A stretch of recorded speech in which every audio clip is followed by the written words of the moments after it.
Welcome to Three Things.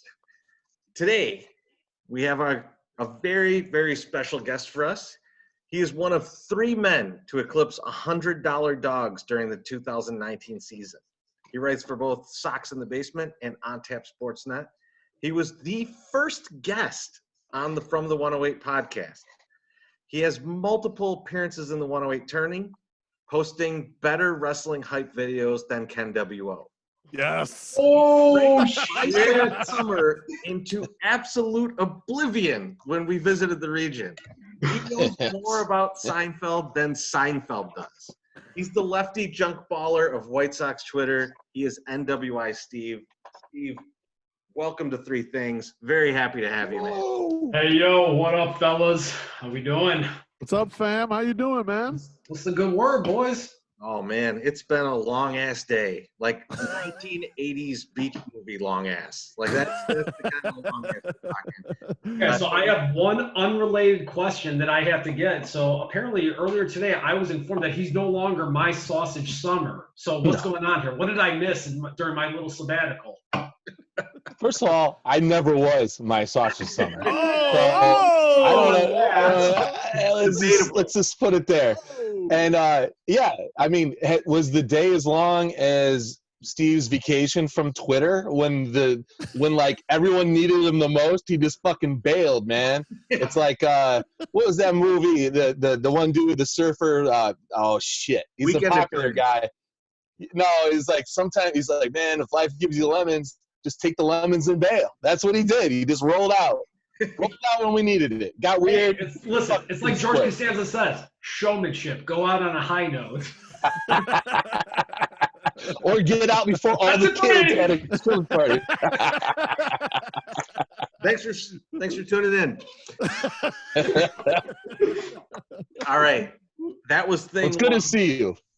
Hey, the pleasure's all on this side. Steve, lay it down for us. What is thing number two? Thing number two is, you know, whether you're growing up when you're a kid or even sometimes as an adult, some people, myself included, like to be a little bit contrarian and go against the grain of things that are popular. And so what I'd like to know from you guys, what's one thing from your life, either current day or in the past, that your friends and family liked a lot that you didn't? And you did it just for spite. Oh, just for spite. Okay, I have it. I gotta give it a minute because I was easily gonna say condiments because I think the entire internet knows about my disdain for condiments. You and me are very much on the same page with that. I think a lot of condiments are absolute shit for the most part. I'm pretty much like barbecue sauce, hot sauce, bacon, and cheese. Like, yeah, what else do you need? That's salsa. I'm with you there. Like, yeah, salsa's good. But I need a lot of salsa. Salsa and all salsa derivatives. That's what you're going to say next. And then sour you get cream. Seltzer afterwards. It's seltzer, yeah. Exactly. So I can go. Are you going to go? Yeah, I'm going to go because I'm just a fucking terrible person in general. But this is one thing that like is just it's defiant for the reason for no good reason other than I got to a certain point and said, fuck it, I'm never doing these things and I'm just gonna despise anyone who does them, which is I never learned to ride a bike and I never learned how to swim. And there's a certain point in my life where it would have been very fucking easy to just learn how to do both. I would assume like I could get on a bike and be okay. Like I have enough coordination to do that, but I have no fucking desire to ever. I don't ever want to do it. I don't think there's a reason to know how to do it either, unless you spend a lot of time in the water, right? I don't. I know how to avoid the water. I've been in cannonball competitions. I know how to not drown. That's all that counts. So, and by saying I know how to not drown doesn't mean I knew how to doggy paddle or something. I knew how to tell the biggest guy in the pool, catch me before I drown and drag me to safety. So those are two things where I have really kind of just said, fuck it, I'm not doing these things. No interest in it. I'm going against the grain. Used to do it for my whole life. I like it. Let's turn it over to Pete. Okay. All right, so for me, this is going to be a very counterculture thing for me ethnically. My grandfather, he would always try to impress on me, like, oh, here's how you work on your car, here's how you fix this sort of thing, and I was always vehemently against it. And Treasy could vouch for this. I'd tell him, Grandpa, when I get older, I'll have enough money to pay somebody to do this for me. I don't need to learn how to work on my fucking car. Fuck this shit. Like, I was I know we were talking about it in the last one. I was a pompous jerk and I wish I knew some of those skills now. Even though I was correct, I was able to, handle being able to pay for it. But I never kind of wanted to learn how to do stuff that was handy. I always wanted to just like stick with the things that I was interested in. And so that was very counterculture from the family that I grew up in. I was more like, no, I don't want to learn how to turn wrenches. I don't want to do this. Now, I kind of fucked up because I probably should have learned all that shit. But for me, as a kid and a teenager, I was like, fuck all this shit. Okay, I'm going to have to ask you one follow-up to that. You said you didn't like to do things that were handy? One exception. Just one exception. Wait, I would have expected that sort of thing from, our esteemed colleague, my socks summer. You can just call me MSS too. You don't even have to get into all the things. I will tell a quick story just to prove how true what Beefloaf just said is.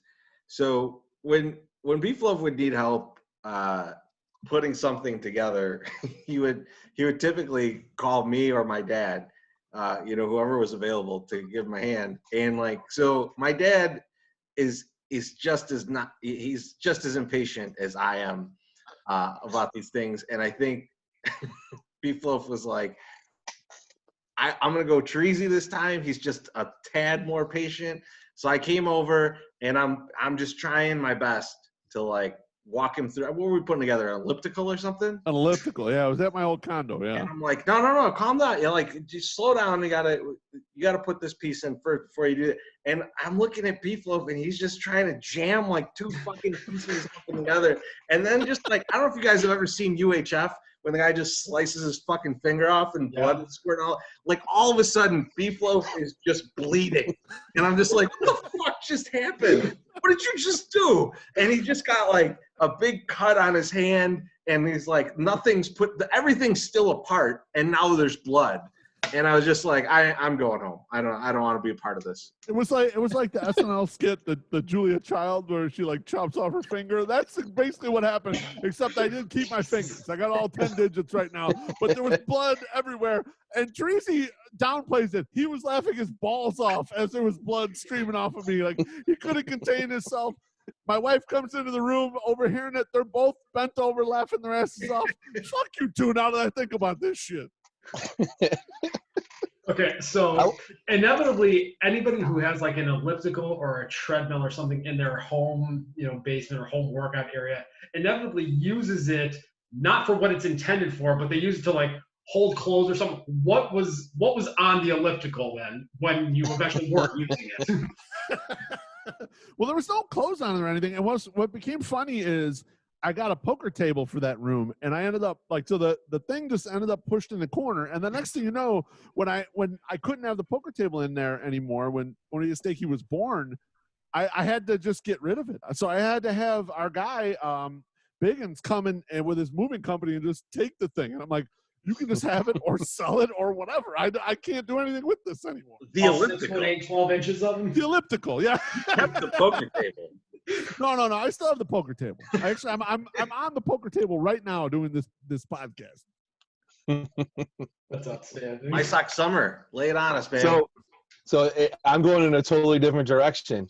Both my father and my mother are bleeding heart liberals.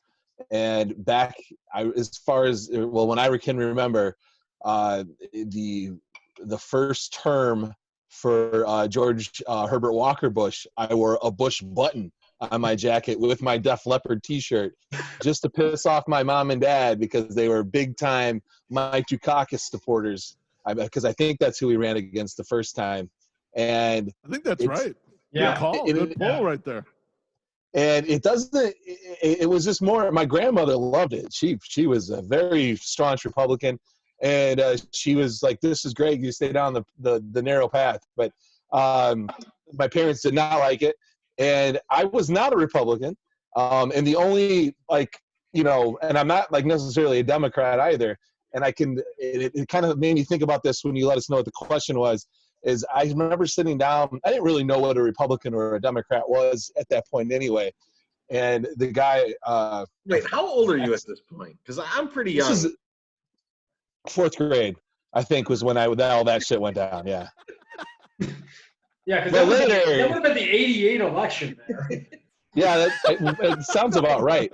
Because I feel like Clinton was 92. That was right. Yeah, that's correct. Yeah. So, but yeah, I just remember later in life. Hang on. Where does a 4th grader acquire a George H.W. Bush pin at? Like, where the do you even fucking get mall, that? bro. It was the You're hearing mall. It was about like $1 or something. Sterling, come on. I mean, it's not like I lived in like an island away from like society. Like we knew Chicago existed and had things delivered to us from there sometimes. It was great. You know, it was. Ted, how the fuck you going to the mall? That's what I want to know. You went to the mall by yourself? Like, how the fuck did you even buy it? That's what I want to know. Like, you're 10 years old. You ain't got no money. Like when we were 10 years old, we weren't going to Ford City Mall by ourselves. We didn't have guns. Yet. Unlike you guys, I could swim and ride a bike. Unlike you dudes, I could swim and ride a bike by 10 years old, so I could go to places if I had to swim there or ride a bike there. Were you doing a fucking decathlon to get to the mall? We had a little shitty mall in Sterling, Illinois. And you know what? That's it. Fuck you, My Sock Summer. That's it. The next challenge is you swim across the Mississippi, you son of a bitch, for talking shit like this. That's the swimming you're talking about because you're over in Sterling, right by Iowa. Swim across the Mississippi. What happens first? MSS swims across the Mississippi, or White Sox Dave jumps into the Chicago River? I could definitely try it and die. Jumps in the Chicago River to save White Sox Dave's leg. That's exactly what we're doing. I would jump in for him. So my Sox Summer, he really got to the essence of the question there, and where I was really going with this, and my answer to it is it's a little more topical to what we're seeing right now with The Last Dance on ESPN. And last weekend, they were talking about Dennis Rodman. And, obviously they talked about some of the backstory about him coming up playing originally with the Pistons and the Bad Boys and those teams just beating the shit out of Jordan and just being a bunch of just scumbags for lack of a better term. And then he gets traded to the Spurs. And, I grew up, in 1991 when they won their first championship, I was 7 years old. So I was in first grade. Okay. So by the time I'm 10, it's, 93, 94. So the Bulls have already won several championships, and everybody's a Bulls fan. Me just being the heel that I am, and I'm not quite like Iron Sheik or Ken W.O. heel, but I've got some heelish tendencies to me. I just decided, what? Fuck the Bulls. I'm not a Bulls fan, and I was the guy that at 10 years old had a Dennis Rodman Spurs jersey just to fuck with everybody. Yes. Yes, and I called my parents today to try to see if they still had the thing somewhere, because I was going to parade that thing around because I had the black one. I mean, that thing was still sweet, but alas, it is nowhere to be found. Oh, boo. Yeah. If you ever want to Bobby Hurley jersey from the Sacramento Kings, I can loan that out to you. I also had a Latrell Sprewell Warriors jersey, which hello. Yeah, I looking back at it, I made some very questionable jersey purchases as a kid. If any of those still fit, Russell, did you? If any of those still fit, you should wear them to the ballpark. I'm going to say no chance because at 10 years old, I would say I was probably about a good 75 pounds. I mean, just for context. My freshman year of baseball, when I was in college at South Suburban, I weighed 165 pounds. Oh, hello. So yeah, I was that guy that I was rail thin up until I was about 22, and I literally, I mean, I remember in summer during high school, I'd eat like 2 or 3 frozen pizzas a day. I couldn't gain a fucking pound to save my life.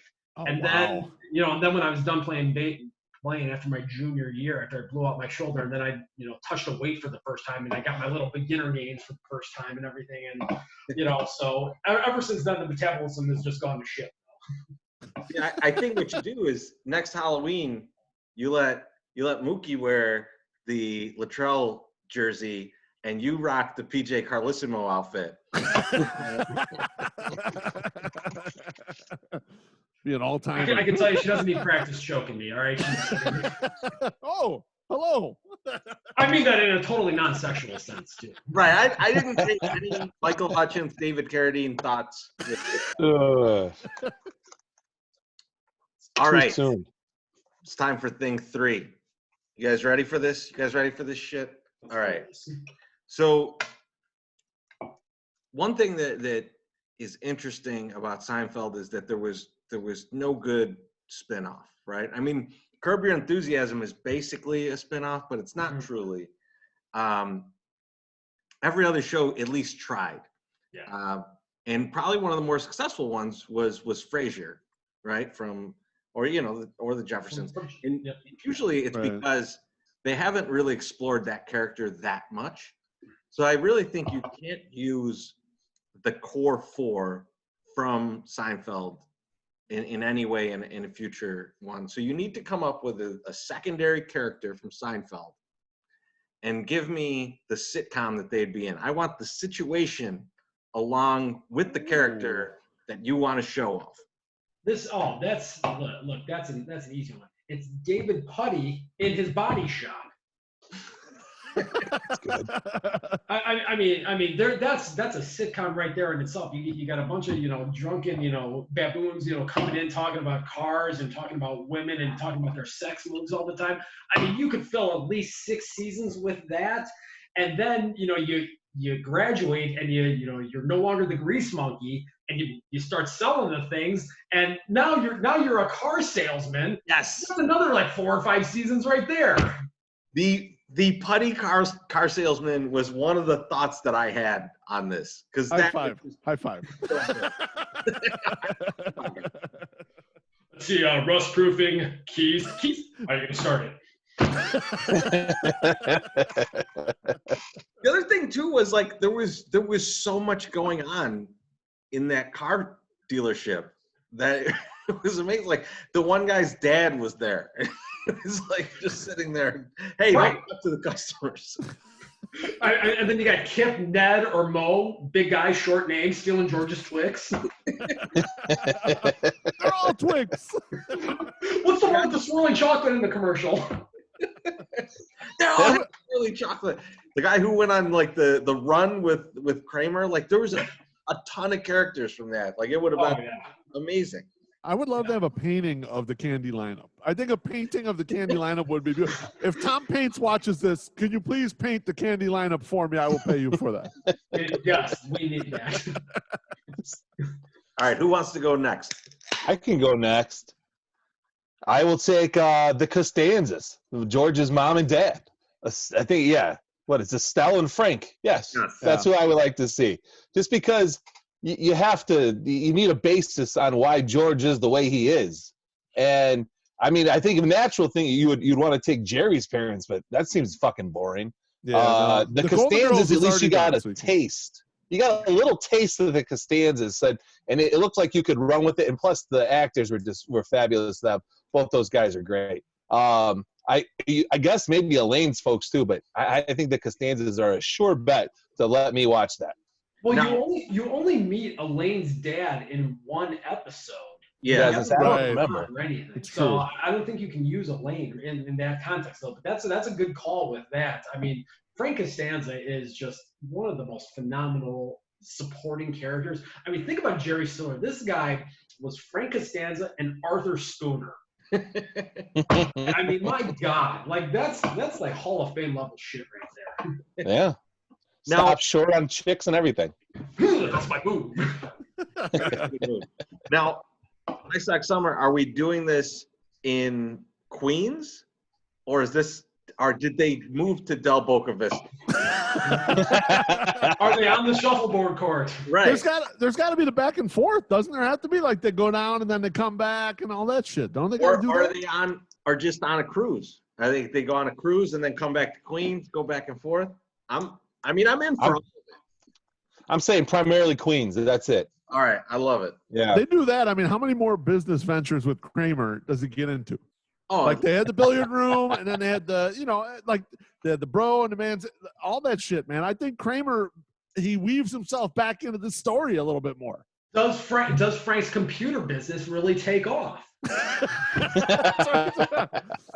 What happens to Lloyd Braun? You don't know. Like you gotta. Is Lloyd Braun in this? I He want might it. be in it. Oh, Lloyd Braun's got to be. He's got to at least make a cameo. Pops? Is Pops in it? B-Flow, who you got? I mean, I can't believe you guys, excellent pick so far, but I can't believe you guys didn't go with Jay Peterman. Like the whole Jay Peterman thing felt like a sitcom unto itself, and there could be tons of character development just in that company right there. And then him going off on his excursions, and you could do kind of both of them going back and forth between what happens at the office and then what happens with him. And it just feels like, to me, I would watch that show if it were on Netflix right now, even if Joe Exotic was somehow involved. I would still manage to watch it. So I'll tell you a quick Peterman story. So the actor that actually plays Peterman, I can't remember what the hell his name was. John O'Hurley. Yes. So he was actually the Kane County Cougars, the Diamondbacks single A affiliate.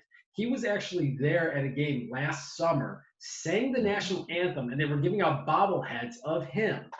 And he was signing them and everything. And so the awesome thing was the bobblehead. In one hand, he was holding the urban sombrero, and in the other hand, he was holding a bottle of Bosco. And I got him to sign that. Took a picture with him, and it was super cool. And I'm like, oh, they let you out of the Burmese jungle finally. He's like, yes, I was freed. And just like stayed in character the whole time and everything. Like it was awesome. I love it, man. That's amazing. Well, if I'm gonna disagree with your pick. I think with Jay Peterman, much like a lot of new movie previews, we're seeing all the best parts, and we saw them all in Seinfeld. Ain't nothing more. We're not gonna see nothing more. Nothing new. Nope. I totally disagree with you because there's love stories that could evolve in there, and there's going to be some fights in there. And look, Elaine was a bit player in that office. All right, she's kind of boring for the dynamic in there. And once you get into that show itself, she's just not even that involved in it. Like she's kind of there, but you don't really care. And like it's more about him and then some of the other office romances that evolve from there. Like she was the office skank. She was. It was either her or Sue's. I couldn't tell which one was which. That's true.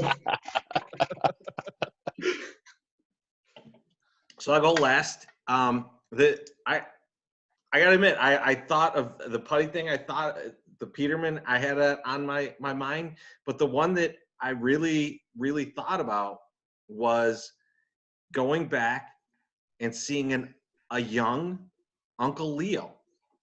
And I think what would be great about the show is because, especially when you do a prequel, right? The one thing that you can do that's kind of tricky in a prequel, if you know some things about the person, but you don't know the details, you can continually tease it, right? And I think the crime of passion that's where I was. be teased throughout the show, and you'd be like, oh, is this good? It's not it.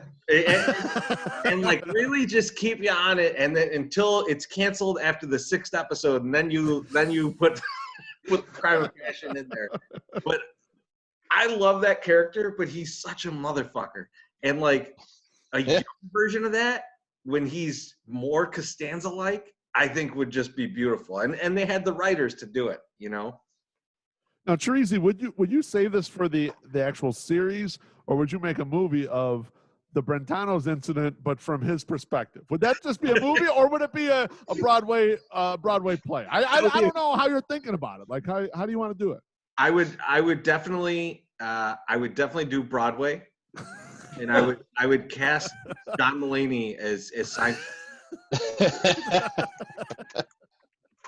Now, would it be an off-Broadway musical like La Cocina? Yes, absolutely. I'm surprised nobody took Tony, the mountain climbing guy who loves sandwiches. See, I mean, he could have went big too.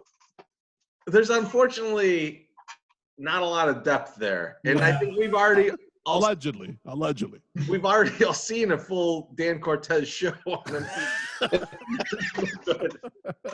That's a valid point right there. It's kind of looking out for him to get paid still. Maybe make some money. He could be hungry right now. You know, the one thing that I always look back on Seinfeld on that I don't know if I would say upset me, but just didn't make sense is we never got to meet Bob Sacamano. Yeah, so I thought about him for my thing because he's a total unknown. Yeah. But the problem is he's just sort of a grifter kind of thing, and like there's a lot of that sort of thing out there. I wouldn't know how you really build it around him, but I agree with you. Maybe he's a lot more than that. Maybe just the Kramer angle is just one small little bit, and there's a lot more going on. That could be. Yeah. How good would it have been though if there was a new show that came out, and I do maybe a little bit of like Better Call Saul here, right? Where the name is not Bob Sacamano when the show starts, right? And then as you progress, you start getting an inkling that this might be Bob Sacamano, and then eventually the name comes into play, and you're like, oh shit! I've been watching this for 3 seasons. This is Bob Sacamano. See, I think that's a great point. I think that's how you have to go about it because we don't really know much about Bob Sacamano other than he's Kramer's, guy who calls at like 3:00 in the morning with some kind of crazy bootlegging idea. And I mean, just think of it, when you have the apartment swap and he calls Jerry for the knockoff Russian hats, in that regard, I mean, so that's a good call right there. All right, guys. That's it. Let's come to the end here. NWI Steve, man, thank you so much for joining. It's always good to talk to you, and even better to talk to you when we can film it and exploit it. So thank you. Listen, if I'm for anything in this world, it's all for personal exploitation. Thanks for joining, man. As soon as this shit gets lifted, you are one of the first fucking people we're gonna have drinks with, man. I cannot wait to see you in person. Gentlemen, I I cannot wait. I miss the musk on all 3 of you, and it's just there's not a day that goes by that I don't think to myself, I should be at the fucking ballpark right now, having a drink and just talking stupidity with those guys in the section and watching the Sox hit some bombs because we were kind of excited this year. Yes. Yeah, that's true. Absolutely true. Fucking A right. Well, let's do at least some virtual beers very soon, and we'll talk to you soon. Absolutely. Thanks a lot, guys. Cheers. Thanks, guys. Thanks, Steve.